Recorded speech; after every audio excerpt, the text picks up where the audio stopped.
So welcome back everyone, my name is Echo and I hope you're having an absolutely fantastic day. In today's Minecraft video, we're back on Minecraft Pocket Edition, the Bedrock version, for a brand new full release. This is the version 1.17.40. It is available for iOS, Android, Windows 10, Xbox, Switch, and PlayStation.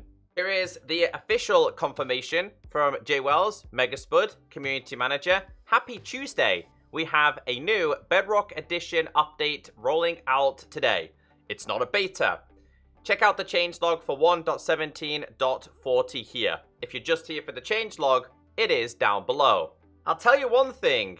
The Minecraft Bedrock developers have been very, very busy over the past 2 months. We've had non-stop updates and betas. Of course, this is leading to the full release of 1.18, which is coming in the next 6 to 8 weeks. As always, I am here to keep you all updated. It took me a very long time to set up today's video, so if you could leave a like, I do really appreciate it. Important reminders. Reminder, we are still tweaking world generation and features may change. Please remember to make regular backup copies of your favorite worlds. So this is for people who want to turn on the experimentals. Always back up your worlds.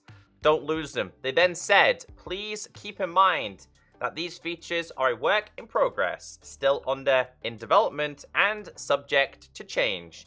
If you activate them, your world might crash, break, or not work with future updates. Experimental features cannot be turned off after world creation. So just remember, back up your worlds if you are checking these out. Getting into the experimental features, added new world / cave generation when upgrading saved chunks below y=0 using the caves and cliffs experimental toggle. I'm going to show you in my underground survival world. This is my favorite change, by the way. So as you guys know, if you were to go all the way down here, we've known in Minecraft level 5, 4, 3, 2, 1 has been Bedrock, and then obviously you would break down into the void. Now, if you've already created a world, obviously you've already got Bedrock there, right? Well, they've actually changed that. This is huge. Let me show you. For those who have been on my YouTube channel for the past 2 years, I've had an underground survival world / series, which by the way is coming back when 1.18 returns. Anyway, I'm on level 7. So this area, level 4, 3, 2, 1, was previously Bedrock. They've actually updated this so that my world now starts with like deep slate and you've got gravel. And then further we go down, there's the chance. Yes, there we go. I have a cave. I have a cave. Oh, look at that. I'm going to remember that for my underground survival. So they updated old worlds. If you created a world in 1.12, 1.13, 14, 15, 16, or even 17, where there is Bedrock, you are now going to have even more generation, which is like the new biomes, lush caves, deep slate, you name it. It's going to be there. Best change, biggest change, and it's good to see that they introduced this. But a reminder, chunks previously upgraded with Bedrock underneath them will not see this change. Added a new mountain biome, Stony Peaks. I actually found one in this world. Let's go to it.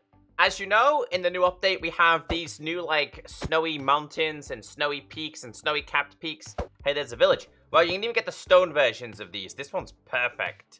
Kind of reminds me of a volcano in the middle. In fact, it's like the perfect place to be just hidden away from absolutely everything. And even check that out. Like, we're 200 blocks in the sky and there's a pillager outpost. I gotta be really careful here because it still does get quite laggy. But basically, you can get stony and like gravelly peaks that will stand out now in your world. This is the perfect find. As I explained, this is a variant of lofty / snow-capped peaks that uses stone and gravel instead of snow and ice, and is used to avoid temperature clashes such as snow-capped peaks sticking up from a jungle. So just remember that. Unfortunately, we don't have / locate biome commands on Bedrock yet, which is a massive pain, by the way. So I can't just teleport to them specifically. You have to kind of go and find them. Moving on, corrected vegetation in mountain meadows. So I actually did share a picture on my social media, and this was like these being absolutely everywhere. Basically, there was no grass, there was no other flowers, there was just the allium plant flower absolutely everywhere. So that's also been fixed. Next up, dripstone clusters can now only be found in dripstone biomes, which is basically you got the pointed dripstone and these just in random locations. It also says dripstone features can now only generate in dripstone biomes. So I don't think you're going to be finding these so much anymore, which is kind of sad because I kind of like them dotted around my world, to be fair. Anyway, moving on. Mountain biomes now have correct feature places to match the Java Edition side snapshot. I'm not 100% sure what this change is, so I do apologize with that one. Infested stone can now be found under the new mountains, and that's this type of block, which again was previously in old mountains, but they broke it with the new generation.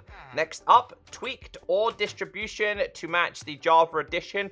Not 100% sure what this means, because I believe, unless it's to do with like the last week's beta / snapshot. So they made it, if you like to strip mine, it's a lot more rewarding when you strip mine. So I'm not sure which one they're referring to when it comes to this, because they've done a lot of changes to ore distribution.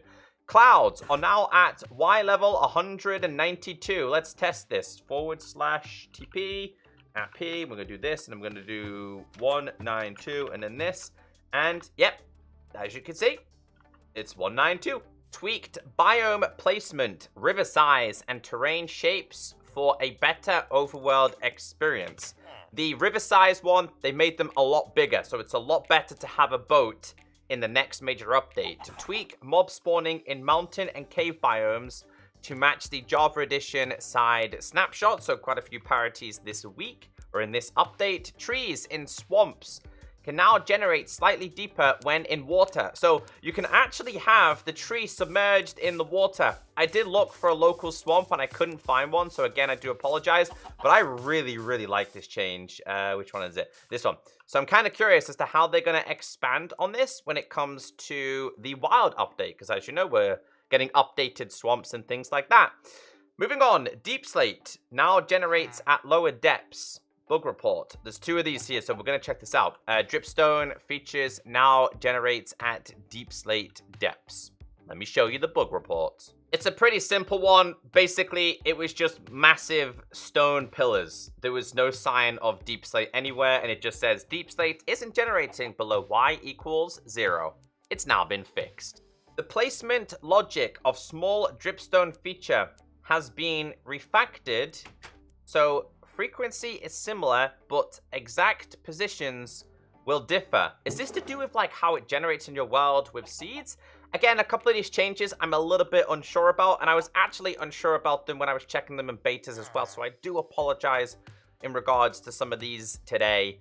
Copper ore now generates up to y equals 96 instead of y equals 64, because again, the worlds have changed, generations have changed. Copper ore is now spawning more higher up. Flatworlds with caves and cliffs experimental toggle enabled will properly upgrade to use the new dimension heights. Let me show you this because we have a couple of changes to do with Flatworlds today.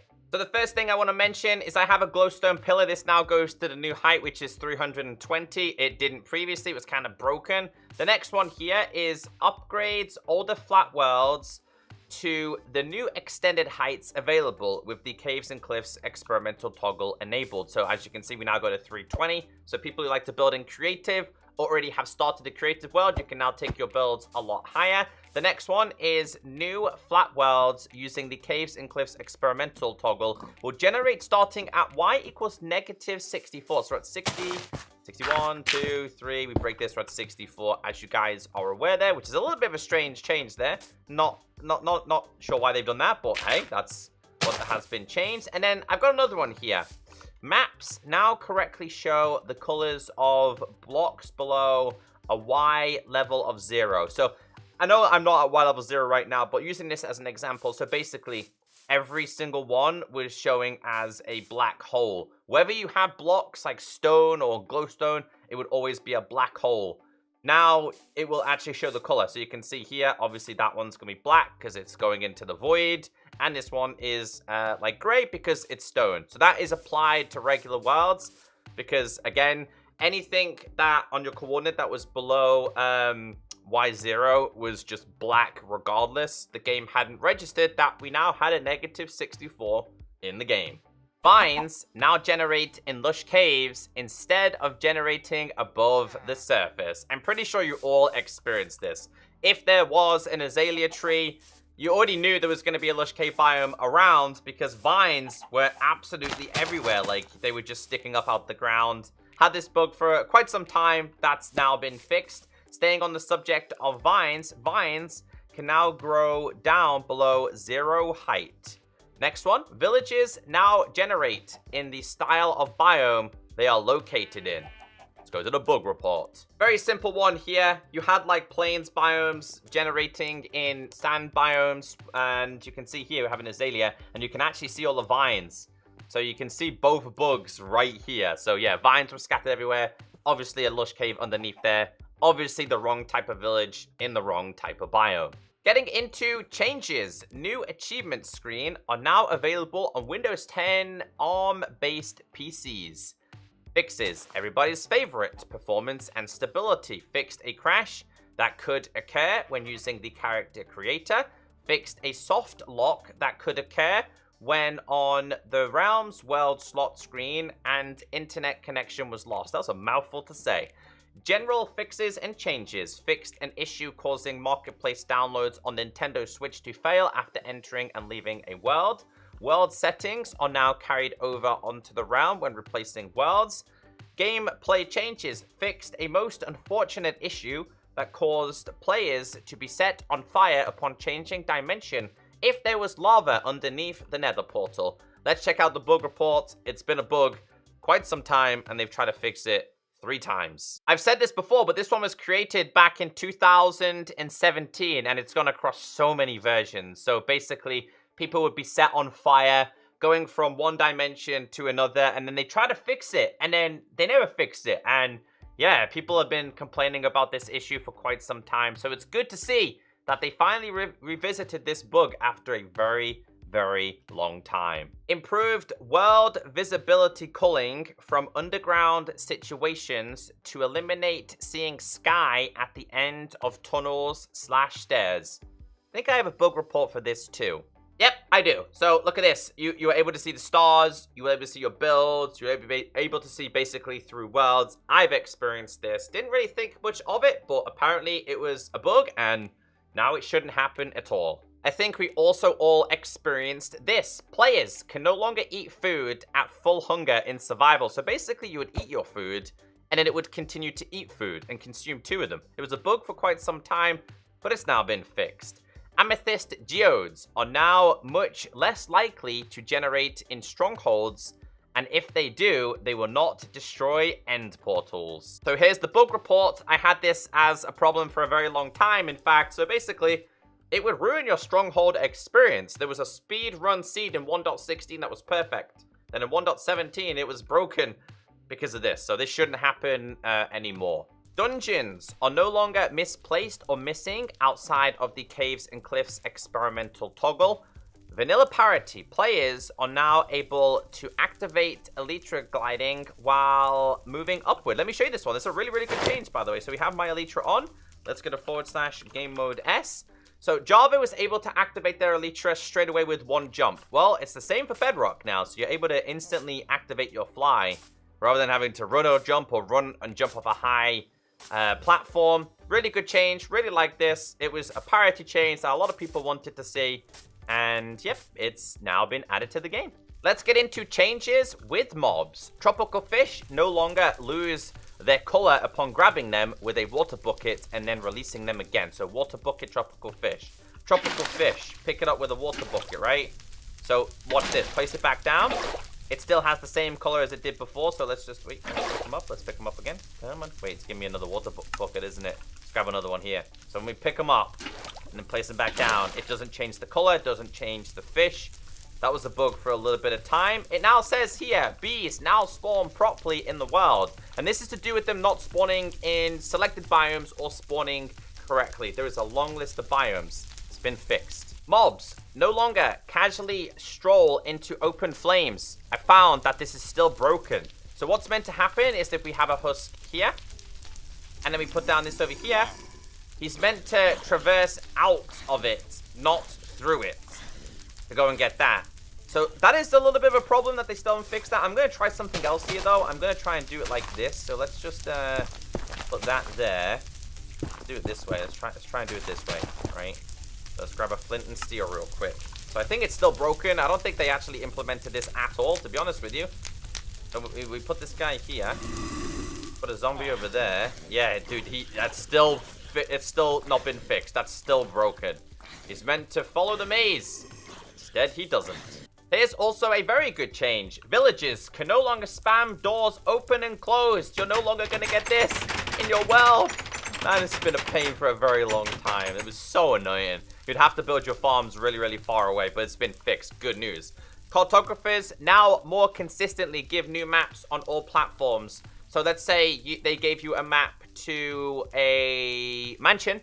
You go to that mansion. When you come back to the cartographer, they should give you a map to a completely different mansion. Good change. Improved mob path finding around partial blocks. Apparently, there's a bug report for this too. Can confirm it's to do with things like axolotls just spinning around on things like lily pads. And I think this is also to do with slabs as well. So it's been changed. Armor no longer renders on pillagers and vindicators, but the mobs are still granted armor effects. Been a bug for at least over a year now. Armor does not render properly on some mobs, and there's a couple of pictures here. So what are they saying, right? They got rid of the visibility of armor, but they still have the power as if they were wearing armor. That's a weird change in my opinion. Fixed an issue with mob rendering that caused vindicator axes to be visible even when they are not attacking on all the resource packs. You've also probably all seen that as well. More mobs will spawn underground in the overworld. Fixed failure to render leads when attached to mobs out of view. Iron golems now spawn only on solid blocks. I don't think this interferes with farms at all. I think the developers talked about that. Blocks, falling stalactites are now offset properly to avoid interacting with entities outside of their intended hitbox. So you can see it's slightly off, right? So basically when we were to break this, it wasn't falling just in this square. That's what's been fixed. And it was killing things like mobs, etc. Beehives now generate in the world facing south. Yep, that's the one.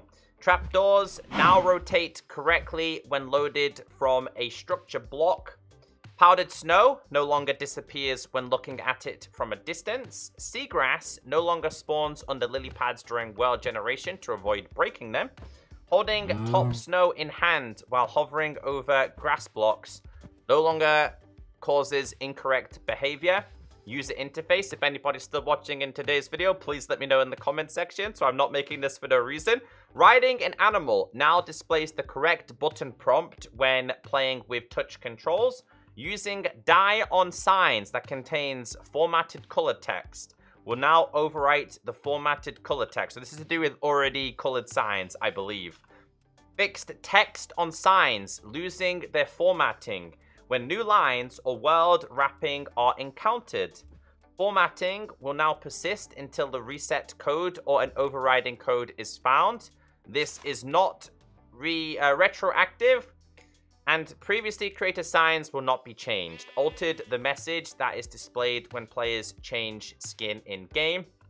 Fixed an issue where the D-pad and directional keys could not be used to navigate in certain parts of the user interface. Fixed an issue where an error message could be shown after suspending the game on the achievement screen with the screen animation disabled. Fixed an issue where an obscure game rule was added to settings. The sign-in text on the main menu no longer overlaps the marketplace button. Added space between tab title and the word tab for the text-to-speech on settings screen. Added a more info button to the sign-in errors screen. Realms All changes to settings made on new worlds before creation are transferred to the world after creation. Character creator. In the character creator, tweaked the color tint for the default Steve skin to match default Steve. Back appearance pieces will no longer cover the left and right arrows in the profile screen. Sidebar no longer opens upon expanding any of the classic skin packs in the dressing room. Improved the navigation flow for character creator so that it always switches to the selected character's profile. Whew, we keep going.